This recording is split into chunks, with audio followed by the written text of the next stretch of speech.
मैं अमेरिका से वापस घर लौटा तो देखा कि पूरे खानदान के 20 लोगों का खाना मेरी पत्नी अकेले ही बनाती है, जबकि मेरी भाभी और बहनें उसकी किसी काम में कोई भी मदद ना करती।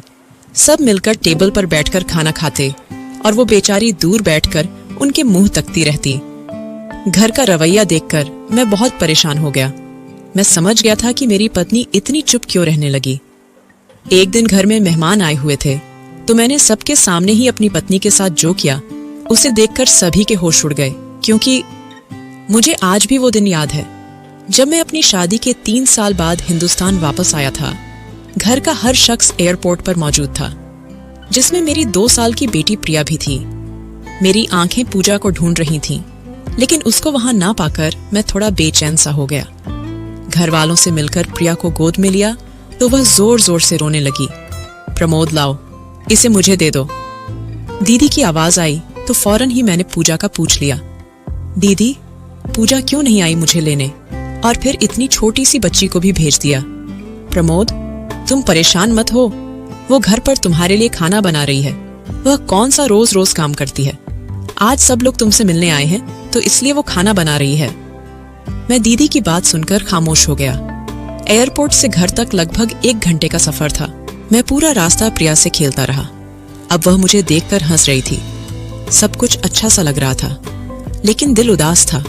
काश पूजा भी आ जाती। 3 साल हो चुके हैं उसे देखे हुए। क्या खाना ज्यादा जरूरी था मिलना नहीं? मेरे दिल में कुछ अजीब अजीब से सवाल उठ रहे थे। खैर, घर के दरवाजे पर पहुंचे तो पूजा पहले से ही गाड़ी की आवाज सुनकर वहां पहुंच चुकी थी। दूर से देखा तो दिल चाहा जाकर मिल लूं, लेकिन नहीं, बस दूर से ही मुस्कुरा दिया और वो हल्की सी मुस्कुराहट के बाद पानी लेने चली गई। पूरा दिन मेहमानों का आना जाना चलता रहा। घर वाले बहुत खुश थे। मेरे दोस्त भी मिलने आ रहे थे। पूजा किचन से निकल ही नहीं पा रही थी। कभी किसी को चाय पेश करती और कभी किसी को खाना देती। मानो यूं लग रहा था जैसे मेरी पूजा तो कहीं खो सी गई है। शाम हुई तो मेहमानों का रस कुछ कम हुआ। सब खाना खाने में बिजी थे। मैंने सोचा पूजा की कुछ मदद करूं। सुबह से बस काम में ही लगी है। अभी उठा ही था कि मम्मी ने बुला लिया, प्रमोद, मेरे पास आकर बैठ जाओ। जी मम्मी, पूजा से कुछ बात करनी है। आ रहा हूं। उसे छोड़ो, काम खत्म करके खुद ही आ जाएगी। वैसे भी कौन सा काम करती है, आज ही तो करने लगी है, उसे करने दो। मैं हैरान था, क्योंकि पूजा के बारे में मैं ये दूसरी बार सुन रहा था। पूजा के खिलाफ कहीं ना कहीं आग मेरे दिल में लग चुकी थी। सुबह जब दीदी ने पूजा को काम न करने को बोला और साथ में मम्मी भी पूजा को डांटने लगी तो मैं भी चुप करके बैठ गया और सोचने लगा कि शायद मम्मी ठीक कह रही होंगी। आखिर वो मेरी माँ है, गलत कैसे कह सकती है। रात को जब सब सोने चले गए तो पूजा से कुछ बात करने का मौका मिला।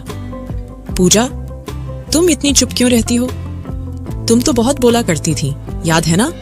पूरा दिन हम ऑफिस में बस तुम्हें चुप कराया करते थे। कभी उससे लड़ाई तो कभी मैडम सुनीता से। दरअसल पूजा और मैं एक ही ऑफिस में नौकरी करते थे। पूजा मुझे पहले दिन से ही पसंद आ गई थी। जब वह पहले दिन नौकरी पर आई थी, मासूम सी लगती थी, पर बोलने में पूरी तोता थी। हमने 3 साल तक एक साथ जॉब की। फिर मुझे बाहर जाने का मौका मिला तो जॉब छोड़ दी। लेकिन पूजा, मैं आपको कभी नहीं भूला। तुमको अपनाना चाहता था, तभी माँ को राजी किया, जो कि बहुत ही मुश्किल काम था। और फिर आखिरकार हम दोनों एक हो ही गए। मैं बस 1 महीने के लिए ही अपनी शादी पर आ सका। शादी के बाद इधर उधर दावत और घूमना फिरना लगा रहा। पूरा महीना गुजर गया, पता ही ना चला। प्रमोद, वो मैं बस। पूजा ने अभी इतना ही कहा था कि प्रिया ने रोना शुरू कर दिया। पूजा उसको चुप कराने और सुलाने में लग गई। मेरी आंख कब लगी पता ही न चला। सुबह प्रिया के रोने की आवाज से मेरी आंख खुल गई। पूजा यार, प्रिया को देखो, ये क्यों रो रही है? पर प्रिया के ज्यादा रोने की वजह से आखिर मैं ही उठ गया। पूजा, कहाँ हो यार?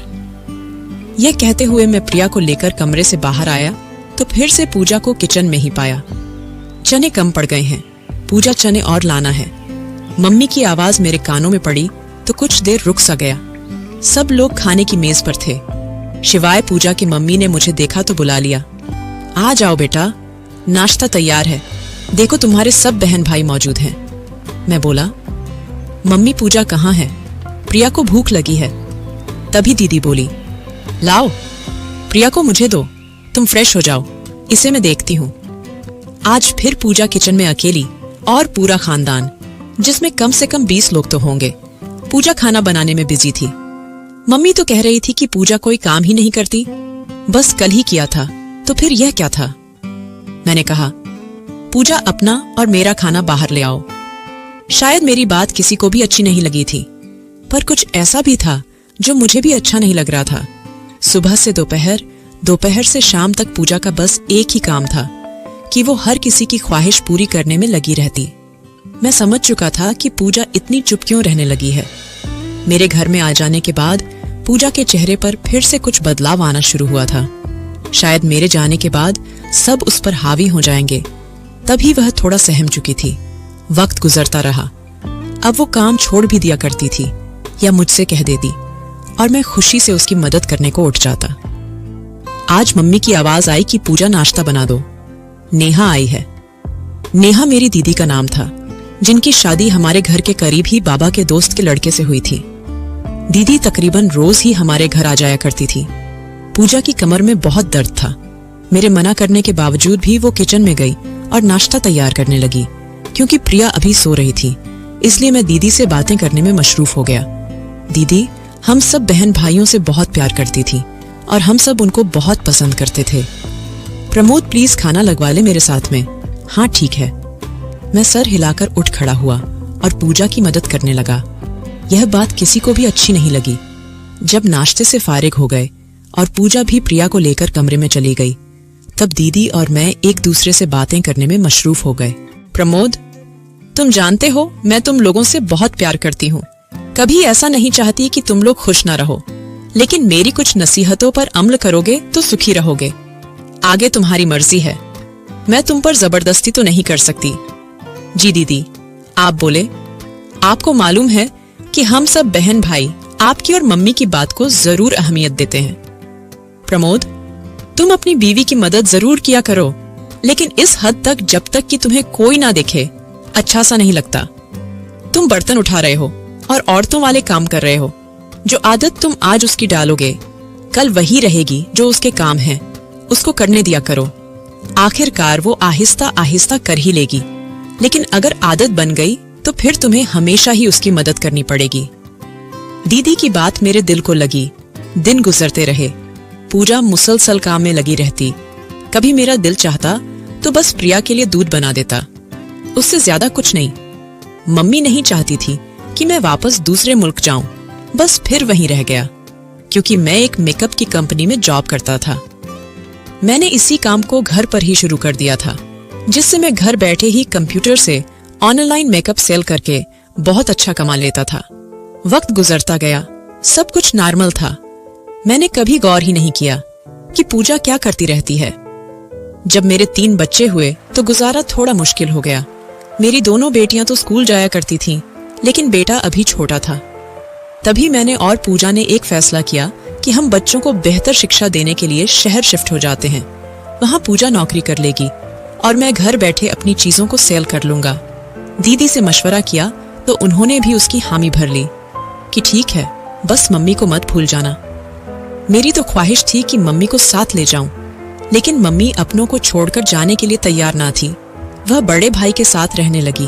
अब जिंदगी बेहद मशरूफ थी।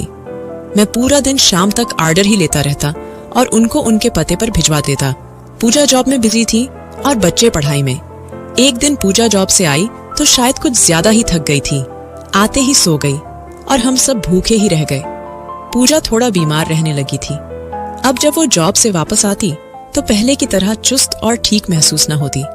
अब दोपहर के खाने के साथ साथ हम रात का खाना भी होटल से मंगवा लेते। पूजा रोज कहती कि प्रमोद मुझे डॉक्टर के पास ले जाओ, और मैं रोज काम की वजह से नहीं जा पाता था। सालों साल यूं ही गुजरते रहे। न मुझे टाइम मिला, न पूजा की बीमारी ठीक हुई। नहीं मालूम उसे क्या हुआ था। फिर एक दिन ऐसा आया जब मैं खूब बीमार हुआ। पेट के दर्द ने जैसे मेरी जान निकाल दी हो। सिवाय पूजा के मेरे पास कोई नहीं था। आखिर मेरे घर वाले भी तो हैं, उन्होंने मेरा ख्याल क्यों नहीं रखा। एक दफा फिर मुझे एहसास हुआ कि मैं पूजा के साथ बहुत गलत कर जाता हूँ, लेकिन यह एहसास शायद कुछ दिनों का होता था। फिर से वही जिंदगी, जिसमें मेरी ख्वाहिश होती कि पूजा जॉब से वापस आकर खाना बनाए और पूरे घर को संभाले, और जब बात मेरी मदद की आती तो मैं अपनी थकान को आगे ले आता। और दीदी की कही वो बात कि पत्नी की ज्यादा मदद ना करना वरना सारी जिंदगी ही करनी पड़ेगी, मेरे दिमाग में मौजूद थी। पूजा और मैंने लड़ना शुरू कर दिया। कभी वो टाइम ना देने पर मुझसे लड़ती, और कभी मैं खाना ना बनाने पर, और कभी तेरे घर वाले, और कभी मेरे घर वाले। बस तू ही तू मैं करके वक्त गुजरने लगा। कभी मान जाते, कभी लड़ने लगते। आज मैं बहुत उदास हूँ। पूजा हॉस्पिटल में है, उसको ड्रिप लगी है, और मैं खुद को काफी तन्हा महसूस कर रहा हूँ। बस मैं और मेरे बच्चे, और कोई नहीं है। मेरे घर वाले पूजा से हालचाल पूछकर जा चुके हैं। सिवाय पूजा की मम्मी के और कोई नहीं जो इस वक्त इसके लिए बेचैन हो। मुझे आज वो दिन याद आते हैं कि हम क्यों लड़ते थे, अपना वक्त जाया करते थे। क्यों मेरी दीदी ने मुझे यह नहीं कहा कि प्रमोद अपनी पत्नी की मदद किया करो।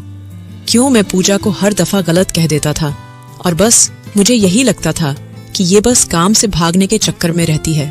क्यों हर दफा मैं अपने घर वालों की बात को सही समझता था। मैंने और मेरे घर वालों ने पूजा को बदल डाला था। वह पूजा जो जिंदगी जिया करती थी। मैंने उसकी खुशियां अपने तानों से खत्म कर डाली थी। मैं उसका ख्याल तो बहुत अच्छे से रखता था, लेकिन सिर्फ पैसों की हद तक। पूजा, तुम वापस आ जाओ। मैं तुम्हारे बिना नहीं जी सकता। तुम मेरी जिंदगी की साथी हो। मुझे तुम्हारे साथ की जरूरत है। बस ठीक हो जाओ यार। मुझे आज समझ आया कि वह तो खाना भी नहीं बनाती थी, फिर भी क्यों थक जाया करती थी। सिर्फ खाना बनाना घर के कामों में शामिल नहीं होता, और भी बहुत कुछ होता है। आजकल मैं भी खाना बाहर से मंगवाता हूँ, और फिर भी बहुत थक जाता हूँ। पूरा दिन मैं 5 मिनट का आराम नहीं कर सकता। पूजा, तुम सच कहती थी कि प्रमोद दुनिया की नजरों में सिर्फ मर्द ही क्यों थकते हैं? आखिर औरत क्यों नहीं थक सकती?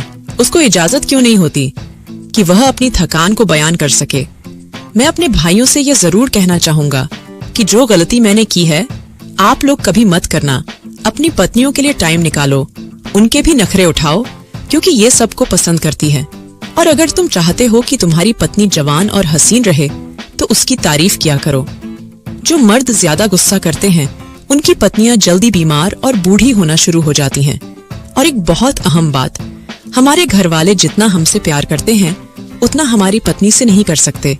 लिहाजा पत्नी आपकी है ना, कि मोहल्ले वालों की, और उसको आपके घर को संभालना होता है। लिहाजा उसको और भी ज्यादा मजबूत बनाने के लिए आपके प्यार और मदद की जरूरत पड़ती है।